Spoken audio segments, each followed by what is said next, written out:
ويفتح عينك واغلقها وتأمل. قبل سنتين ثلاثة كم واحد كنت تعرفهم؟ ها؟ تفتح عينك راحة خلصة مشرق. الوجوه اللي كانت أنيقة أكلها الثرى أكلها التراب. وحياتك الحياة عبرة كلها عبرة. يعني الإنسان اللي عنده شوية وعي. وش يقول أحد الشعراء عن ذول الأتقياء؟ يقول الإنسان يحسبهم لما يشوفهم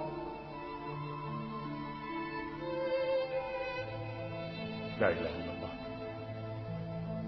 تقول مرضى وما بالقوم من مرض أو خلطوا خبلا حاشاهم الخبل. يعني أنت هذا لما تشوفه هذا الولي تقول أنها شو مخبول ايش بيه؟ ما أخذ التفكير. يقول لك هاي الحياة أشبه شيء بالطير، أشبه شيء نعم بالحلم. شلون الحلم الإنسان يشوفه ويفتح عينه يلقى ما في شيء قدامه؟ هذه هي الحياة في واقع الأمر.